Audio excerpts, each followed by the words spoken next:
Taste the Daily. மாண்புமிகு அம்மா அவர்களை வணங்கி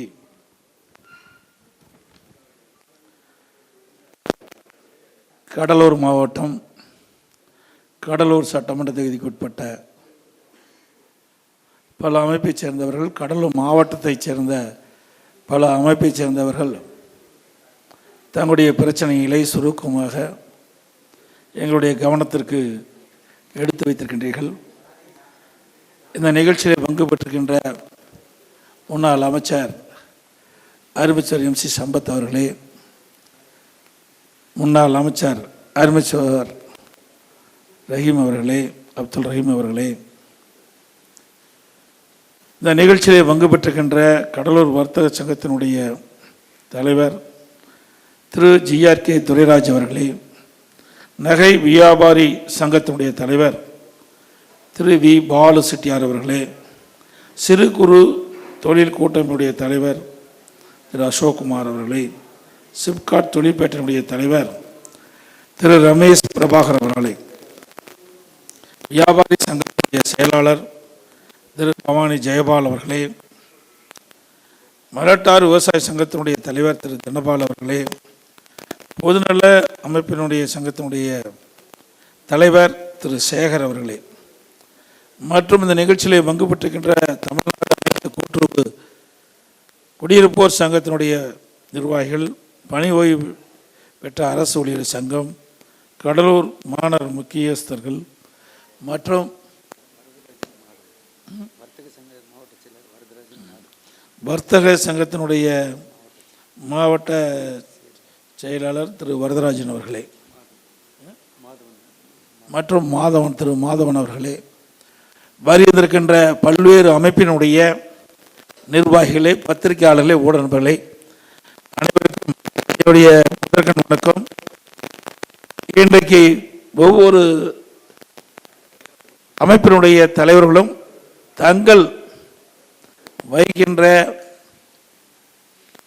அதனுடைய அமைப்பில் இருந்து தங்களுக்கு ஏற்பட்டுள்ள நடைமுறை சிக்கல்கள் அதை விளக்கமாக தெளிவாக இங்கே தெரிவித்திருக்கின்றீர்கள். அரசாங்கத்தை பொறுத்த வரைக்கும் ஒரு வீடு மாதிரி தான். ஒரு வியாபாரி எப்படி வரவு செலவு இருக்குதோ அது மாதிரி தான் அரசாங்கமும். வரவு எவ்வளோ இருக்குது, செலவு எவ்வளோ இருக்குது, அதுதான் பட்ஜெட். நம்முடைய தமிழகத்தை பொறுத்த வரைக்கும் நான் முதலமைச்சராக தேர்ந்தெடுக்கப்பட்டு 4 ஆண்டு 2 மாத காலம் நான் பணியாற்றினேன். அந்த காலகட்டம் ஒரு இக்கட்டான காலகட்டம். முதல்ல பார்த்தீங்கன்னா வறட்சி, 2வது புயல், கஜா புயல், 3வது கொரோனா. அந்த 3 இக்கட்டான சூழ்நிலையிலும் சமாளித்து இருக்கின்ற வருவாயை வைத்து ஒரு சிறப்பான ஆட்சி எங்களால் முடிந்த அளவுக்கு நாங்கள் கொடுத்தோம். ஆனால் இப்போ திராவிட முன்னேற்ற கழகம் ஆட்சிக்கு வந்து 50 மாத காலம் ஆகுது. அவள் எதையுமே சந்திக்கலை. உங்களுக்கு நன்றாக தெரியும், ஒரே ஒரு தடவை கொஞ்சம் கனமழை வந்தது. இந்த பக்கம் வந்து இல்லையான்னு எனக்கு தெரியாது.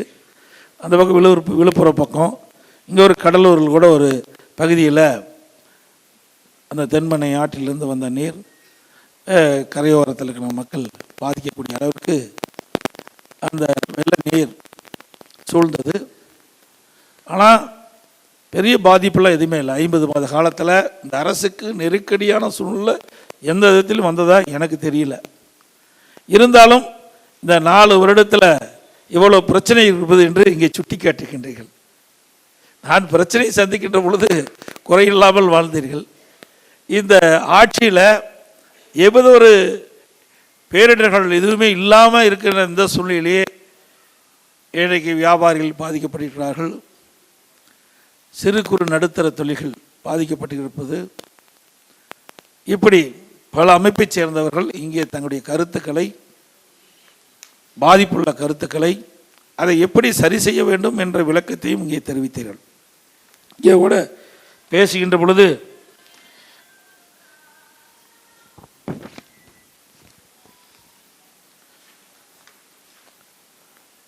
பொதுநல சங்கத்தினுடைய தலைவர் சேகர் மிகப்பெரிய நீண்ட உரையை ஆட்டிட்டார். அரசியல் இருந்தால் அவர் எளிதாக வெற்றி பெற்றலாம். எங்களை விட அழகான கருத்துக்களை நாட்டு நடப்பை பற்றி இங்கே பேசினார். அவர் பேருந்து நிலையத்தை பற்றி பேசினார்.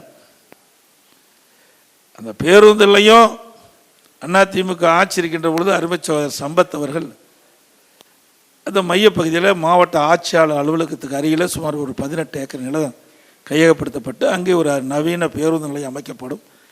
அது அமைச்சாதான் அந்த கடலூர் நகரத்தில் இருக்கின்ற மக்களுக்கு முழுமையான வசதி கிடைக்கும். வெளியிலிருந்து வருகின்றாலும் சரி, வெளியூர்லேருந்து கடலூருக்கு வருவதாகவும் சரி, கடலூர்லேருந்து வெளியூருக்கு செல்வதற்கும் அது ஒரு மையப்பகுதியாக அனைத்து தர மக்களுக்கும் வசதியான இடமாக இருக்கும் என்று சொல்லிதான் அதிமுக ஆட்சியில் தேர்வு செய்யப்பட்டு அரசாணை வெளியிடப்பட்டு விட்டது. துரதிர்ஷ்டவசமாக ஆட்சி மாற்றம் ஏற்பட்டு விட்டது. நீங்கள் மனசு வச்சிருந்தா சகோதரரை வெற்றி பெற வச்சிருக்கலாம். அந்த காலகட்டத்தில் சரியான முறையில் கை கொடுக்காத காரணத்தினாலே இன்றைக்கு இவ்வளோ துன்பத்தை நாம் சந்திச்சுட்டு இருக்கிறோம். இருந்தாலும் பெரியவர்கள் சொல்லுவாங்க, வெயிலுடைய அருமை நிழலுக்கு போனால் தான் தெரியும். அப்படி இடைப்பட்ட காலத்தில் உங்களுக்கு ஏற்பட்ட கஷ்டம், நஷ்டம், துன்பம், துயரம், வேதனை, ஏற்பட்ட சிரமங்கள் அத்தனையுமே உங்கள் உள் மனதிலிருந்து வெளியில் வந்து கொட்டியிருக்கிறீங்க. அதெல்லாம் நாங்கள் நன்கு அறிவேன். நான் உங்களோடு நான் பழகினவன். ஏன்னா முதலமைச்சர் ஆவதுக்கு முந்தி நான் ஒரு எல்லா தரப்பு மக்கள்கிட்டையுமே எனக்கு பழக்க வழக்கம் உண்டு. அடிப்படையில் நான் ஒரு விவசாயி. இன்றைக்கும் நான் விவசாயம் தான் செஞ்சிட்டு இருக்கிறேன். அந்த வேளாண் பணி என்பது ஒரு சிரமமான பணி. இந்த கடலூர் மாவட்டத்தை பொறுத்த வரைக்கும் இங்கே பிரதான தொழில் வேளாண் தொழில் தான். இந்த தொழில் எந்த அளவுக்கு சிறக்குது, இன்றைக்கு வேளாண் பயிரிடுகிறவர்கள் எந்த அளவுக்கு பொருளாதாரத்தில் அவர்களுக்கு விளைச்சல் அதிகமாக கிடைத்து நல்ல லாபம் கிடைத்தா, நல்ல வருமானம் கிடைக்கின்ற பொழுது எல்லா தொழிலும் தானாக சிறக்கும். வர்த்தகம் தானாக இருக்கும். பணம் இருந்தால் தானே போய் கடையில் வாங்க முடியும் பொருள். ஆகவே மையமாக இருப்பது இந்த கடலூர் மாவட்டத்தை பொறுத்த வரைக்கும் மையமாக இருப்பது ஒரு பிரதான தொழில் வேளாண் தொழில். அப்புறம் சிறு குறு நடுத்தர தொழில்கள், இதையெல்லாம் சார்ந்த ஒரு மாவட்டம். அடிக்கடி இந்த கனமழை, புயல், இதில் வெள்ளத்தால் பாதிக்கக்கூடிய பகுதியும் இந்த பகுதி. இதையெல்லாம் மாண்புக அம்மா இருக்கின்ற பொழுதே தானே புயல் என்று ஒரு புயல் வந்தது. அப்படி இந்த கடலூர் மாவட்டத்தை புரட்டி போட்டு போயிட்டது. இன்றைக்கி வேளாண் பயிரிட்ட அந்த முந்திரி மரங்களெல்லாம் அங்கே சாய்ந்து பல மரங்கள் சாய்ந்து போச்சு. இப்பெல்லாம் நாங்கள்லாம் பார்வையிட்டோம். அம்மாவோட வந்து அந்த மரத்தையெல்லாம் வெட்டி அப்புறப்படுத்தி அரசாங்கமே அந்த பணியெல்லாம் செஞ்சுது. அது மட்டும் இல்லாமல் அந்த முந்திரி நாற்றுக்கள் எல்லாம் அரசாங்கமே கொடுத்து அதை வளர்ப்பதற்கு ஒரு நாற்றுக்கு 4000 ரூபா கொடுத்து, இப்படி பல வழிகளையும் அந்த பாதிக்கப்பட்ட மக்களுக்கு நிவாரணமாக கொடுத்த அரசாங்கம் அம்மா முதலமைச்சர் இருந்த காலத்தில் கொடுத்தோம். அது மட்டும் இல்லை, அந்த புயலால் பல வீடுகள், ஏழை எளியோ வைத்த வீடுகள்லாம் சேதம் அடைஞ்சிடுது. அப்போ தான் அம்மா அறிவித்தாங்க, குடிசை இல்லாத மாவட்டமாக கடலூர் மாவட்டத்தை உருவாக்குவேன் என்று சொல்லி சுமார் 90,000 வீடுகள் அன்றைய தினம் மதிப்பீட்டுப்படி 1000 கோடி ஒதுக்குனாங்க. இதையெல்லாம் இந்த மாவட்ட மக்களுடைய வளர்ச்சிக்காக பாதிக்கப்பட்ட மக்களுக்கு தேவையான உதவிகளை செய்த அரசாங்கமாக அதிமுக அரசு செயல்பட்டது என்பதை இந்த நேரத்தில் தெரிவிக்கின்றேன். நீங்கள் வைத்த கோரிக்கைகள் நீங்கள் மனுவாக கொடுத்திருக்கின்றீர்கள் சில பேர், அதையே நாங்கள் பரிசீலித்து எங்களால் முடிந்த உதவிகளை நிச்சயமாக நாங்கள் செய்வோம். எங்களுடைய அரசு உங்களுடைய அரசு, இது தனிப்பட்ட அரசே கிடையாது. அதிமுக அரசு என்பது குடும்ப கட்சி கிடையாது. இது மக்களுடைய கட்சி, மக்களுடைய அரசாங்கமாக தான் நாங்கள் இருக்கின்ற வரை பார்த்தோம். கொரோனா காலத்தில் கூட சிறு குறு நடுத்தர தொழில் சரிவுகின்ற பொழுது அதற்கு தேவையான உதவியெல்லாம் செஞ்சோம். அவரெல்லாம் அழைத்து, கொரோனா காலத்தில் கூட அழைத்து தலைமைச் செயலகத்தில் அங்கே அழைத்து என்னென்ன உதவிகள் வேண்டும், அந்த தொழில் மீண்டும் சிறப்பாக நடக்க வேண்டும். ஏன்னா ஓராண்டு காலம் கொரோனா காலத்தில் வேளாண் பணியிலும் முடங்கி போச்சு. அதோட சிறு குறு நடுத்தர தொழில்கள் எல்லாமே முடங்கி போச்சு. எந்த ஒரு வேலை வாய்ப்புமே இல்லாத ஒரு சூழ்நிலையில் கூட மக்கள் பாதிக்காத அளவுக்கு நாங்கள் பார்த்துக்கிட்டோம். விலைவாசி உயராமல் பார்த்துக்கிட்டோம். 11 மாத காலம் எதுவுமே கிடையாது. அரசாங்கத்துக்கு 1 ரூபா வருமானம் கிடையாது. ஜிஎஸ்டி வரி கிடையாது, பெட்ரோல் டீசல் கிடையாது, ரோட் டேக்ஸ் கிடையாது, பத்திரப்பதிவு வரி கிடையாது. இப்படி அரசாங்கத்துக்கு வருகின்ற வருவாயில் 1 ரூபா கூட இல்லாத காலத்தில் 40,000 கோடி அரசு பணத்திலிருந்து இந்த கொரோனா காலத்துக்கு தேவையான முன் நடவடிக்கைக்காக நாங்கள் செலவு செஞ்சோம். ஆக இதெல்லாம் எதற்காக சொல்லியிருந்தால், ஒரு ஆட்சி எப்படி இருக்க வேண்டும் என்பதற்கு முன்மாதிரி ஆட்சியாக கடந்த காலத்திலே நாங்கள் செயல்பட்டோம் என்பதை மகிழ்ச்சியுடன் தெரிவிச்சுக்கிறேன். அதே போல் நான் முதலமைச்சரும் சரி, அம்மா முதலமைச்சரும் சரி, சட்டம் ஒழுங்கு சரியாக நாங்கள் கவனிச்சுக்கோம். அதில் காம்ப்ரமைஷனே கிடையாது. மாண்புமிகு அம்மா எப்படி இருந்தாங்களோ அதே போல தான் எங்களுடைய ஆட்சியில் நாங்கள் செயல்பட்டோம். இன்றைக்கு அது சரியாக இருந்தால் இன்றைக்கு தொழிற்சாலைகள் அதிகம் வரும், தொழில் செய்கிறவர்களுக்கு எந்த இடர்பாடும் இருக்காது. ஆனால் காலம் போக போக இந்த 50 மாத கால ஆட்சியில் எங்கே பார்த்தாலும் போதை, மக்களுக்கு ஒரு பாதுகாப்பு இல்லை, அப்படிப்பட்ட ஒரு சூழ்நிலை நிலந்து கொண்டிருக்கின்றது. இதையெல்லாம் ஒரு நாட்டுடைய வளர்ச்சிக்கு தடையாக அமைந்துவிடும். ஒரு நாடு, ஒரு மாநிலம் வளர்ச்சி அடைய வேண்டும் என்று சொன்னால் சட்ட ஒழுங்கு சிறப்பாக இருக்கணும். அதுதான் அம்மா அடிக்கடி சொல்லுவாங்க எங்களிடத்தில். இன்றைக்கு ஒரு மாநிலத்தினுடைய வளர்ச்சி அந்த மாநிலத்தில் இருக்கின்ற சட்ட ஒழுங்கை பொறுத்து தான் இருக்கும். அதை நாங்கள் சரியாக செய்தோம். இன்றைய ஆட்சியாளர்கள் அதில் சரியாக கவனம் செலுத்தாத காரணத்தினால் மிக மிக மோசமான நிலைக்கு இன்றைக்கு தமிழகம் சென்று விட்டது. அதையே நாங்கள் சரி செய்வோம். இங்கே ஒவ்வொரு அமைப்பை சேர்ந்தவர்களும் அந்த அமைப்புக்கு சார்ந்த தொழில் செய்கின்றவர்கள் என்ன இடர்பாடுகள் பிரச்சனைகள் இருக்குது என்றெல்லாம் தெளிவாக என்னுடைய கவனத்தை கொண்டு வந்திருக்கிறீங்க. அதையெல்லாம் நாங்களுடைய அதிமுக ஆட்சி உங்களோடு நீங்கள் எல்லாம் நினைத்தால்தான் வரும். சும்மா வாயில் பேசினாலாம் வராது. யதார்த்தமாக பேசுகிறேன். எனக்கெல்லாம் வாரிசு வரணும், அப்படி வரணும், எங்களுக்கெல்லாம் கிடையாது. ஒரு நல்ல ஆட்சி மக்களுக்கு தர வேண்டும், அதுதான் எங்களுடைய நோக்கம். அது எல்லோரும் திருப்திப்படுகின்ற ஆட்சியாக இருக்கணும். எல்லா தரப்பு மக்களும் இங்கெல்லாம் பேசுனீங்க பார்த்தீங்களா, அத்தனை பேருமே மனம் திருப்தி அடையக்கூடிய அரசாக இருக்கணும். நீங்கள் பேசும்போதே சொன்னீங்க, உங்கள் ஆட்சியில் எங்களுக்கு எந்த பிரச்சனையும் இல்லை என்று சொன்னீங்கல்ல, அதே நிலை எங்களுடைய ஆட்சியில் தொடரும், ஆட்சிக்கு வந்த பிறகு. அதனால் வருகின்ற 2026 சட்டமன்ற தேர்தலிலே அனைத்து அமைப்பை சேர்ந்தவர்களும் எங்களுக்கு ஆதரவு தர வேண்டும். உங்களுடைய கோரிக்கைகள் நிறைந்த அளவுக்கு நாங்கள் நிச்சயமாக நிறைவேற்றி தருவோம் என்பதையும் இந்த நேரத்தில் தெரிவித்து, வருகிற 15ஆம் தேதி பிரதான கோரிக்கையாக இங்கே பொதுநல சங்கத்தை சேர்ந்த தலைவர் சேகர் அவர்கள் தெரிவித்தார். அந்த பேருந்து நிலையம் அங்கிருந்து மாற்றப்பட்டது. அதற்கு அறம் வழியாக நாங்கள் உண்ணாவிரத போராட்டத்தை துவங்கும் என்று சொல்லியிருக்கிறார்கள். அதுக்கு அனைத்து இந்திய அண்ணா திராவிட முன்னேற்ற கழகம் உங்களுக்கு துணை நிற்கும். எங்களுடைய முன்னாள் அமைச்சர் அறிவிச்சவர் மாவட்ட செயலர் MC சம்பத் அவர்களும் அவரோடு எங்களுடைய முக்கிய தலைவரெல்லாம் அந்த உண்ணாவிரத அறவழி போராட்டத்தில் கலந்து கொண்டு உங்களுடைய போராட்டம் வெற்றி பெறுவதற்கு நாங்கள் நிச்சயமாக துணை நிற்போம். இருந்தாலும் நீங்கள் சொன்னீர்கள், அது ஒரு மைய பகுதியாக இருக்குன்னு சொன்னீர்கள். வேண்டுமென்றே திட்டமிட்டு ஆட்சியாளர் செய்வது சரியல்ல. மக்களுக்காகத்தான் அரசாங்கம், அரசாங்கத்துக்காக மக்கள் அல்ல. ஆனால் திமுகவை பொறுத்த வரைக்கும் மக்களுக்காக அரசாங்கமே கிடையாது, அவர்களுக்காகத்தான் அரசாங்கம் வச்சுக்கிட்டு இருக்கிற காரணத்தினால தான் இவ்வளவு எதிர்ப்புக்கு இடையிலும் வேறொரு இடத்துல கொண்டு போய் பேருந்து நிலையத்தை அமைப்பு என்பது கண்டிக்கத்தக்கது, கண்டனத்துக்கு உரியது. மக்கள் என்ன விரும்புகிறாங்க அதை வைத்து தான் நாம் திட்டங்களை கொண்டு வந்து நிறைவேற்ற வேண்டும். அது ஒரு நல்ல அரசுக்கு அழகு. ஆகவே அனைத்து இந்திய அண்ணா திராவிட முன்னேற்ற கழகம் அரசு கொண்டு வந்த என்ற ஒரே காரணத்திற்காக அரசியல் காழ்ப்புணர்ச்சியோடு அந்த பேருந்து நிலையத்தை மாற்றுவது சரியல்ல. அது மட்டும் இல்லை, அவருடைய சுய லாபத்திற்காக ஒட்டுமொத்த மக்களுடைய நலனும் பாதிக்கப்படும் என்பதை இவர்கள் உணர்ந்து ஏற்கனவே தேர்வு செய்யப்பட்ட இடத்திலே பேருந்து நிலையம் அமைக்க வேண்டும் என்பதுதான் எங்களுடைய நிலைப்பாடு, கருத்து.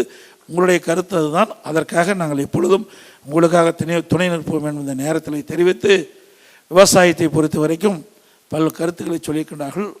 இன்றைக்கு நீர் மேலாண்மை பற்றி சொல்லியிருக்கிறார்கள். இன்றைக்கு நீர் என்பது மிக முக்கியம். உடலுக்கு உயிர் எப்படியோ அதுபோல் வேளாண்மைக்கு நீர், குடிப்பதற்கு நீர், இரண்டும் முக்கியம். அதை சரியான முறையிலே பாதுகாத்து சேமித்து முறையாக வேளாண் பெருமக்களுக்கு வழங்க வேண்டும் என்ற உன்னத நோக்கத்தோடு தான் அதிமுக ஆட்சி இருக்கின்ற பொழுது நான் ஒரு விவசாயி என்ற காரணத்தினால் அதனுடைய நீருடைய அருமை முழுமையாக தெரிந்த காரணத்தினால் ஒரு சொட்டு நீர் கூட வீணாகக்கூடாது என்பதற்காக பல்வேறு திட்டங்களை நாங்கள் தீட்டி நீர் சேமிப்பை கொண்டு வந்து நிலத்து நீரை உயர்த்தி வேளாண் பெருமக்களுக்கு தேவை நீர், குடிப்பதற்கு தேவை நீர் தான் குடிமராமத்து திட்டத்தை கொண்டு வந்து நிறைவேற்றப்பட்டோம் என்பதையும் மகிழ்ச்சியோடு தெரிவித்து, தடுப்பணைகள் நிறைய கட்டுறதுக்கு நாங்கள் எஸ்டிமேட் போட்டோம். துரதிருஷ்டவசமாக எங்களுடைய ஆட்சி வராமல் போச்சு. இல்லைன்னா நிறைய எங்கள் ஆதனூர் குமாரமங்கலத்தில் அற்புதமான, அதே போல் இன்றைக்கு கரூருக்கு போல் நஞ்சை புகழூர் நஞ்சை போல் அங்கே ஒரு தடுப்பணை கட்டி முடிகிற தருவாயில் இருக்குது. இன்னும் 4 தடுப்பணை கட்டுவதற்கு நான் வந்து எஸ்டிமேட் போட்டு எல்லாம் தயாராக இருந்தேன். வந்து ரத்து பண்ணிட்டாங்க. அது மட்டும் இல்லை, நான் முதலமைச்சர் இருந்தபோது கோதாவரி காவிரி இணைப்பு அதை நடைமுறைப்படுத்த வேண்டும் என்று பாரத பிரதமர்கிட்ட கடிதம் கொடுத்தார். அதையும் பாரத பிரதமர் ஏற்றுக்கொண்டு விரிவான திட்ட அறிக்கை தயாரிக்க உத்தரவு பிறப்பிச்சு மத்திய அரசு. அதற்காக நம்முடைய மாநில அரசு, திமுக அரசு எந்த ஒத்துழைப்பும் கொடுக்கல. கோதாவரி காவிரி இணைப்பு அவர்களுடைய தேர்தல் அறிக்கையில் வரல, அதிமுக தேர்தல் அறிக்கையில் வந்தது. அதனால் அதற்கும் ஒத்துழைப்பு கொடுக்கல. நடந்தாய்வாளி காவிரி திட்டம் இன்றைக்கு மேட்டூர் அணையில் திறக்கப்பட்ட நீர் கடலிலே கலக்கிற போது அசுத்த நீர் அங்கங்கே இருக்கின்ற நகரத்தில் இருந்து வெளியேறுகின்ற அந்த அசுத்த நீர் போய் நதி நீரில் கலக்குது, காவிரி நதி நீரில் போய் கலக்குது. அப்போ அதை நம்ம குடிக்கிறோம். 20 மாவட்ட மக்கள் குடிநீர் ஆதாரமாக இருப்பது காவிரி நதி நீர்.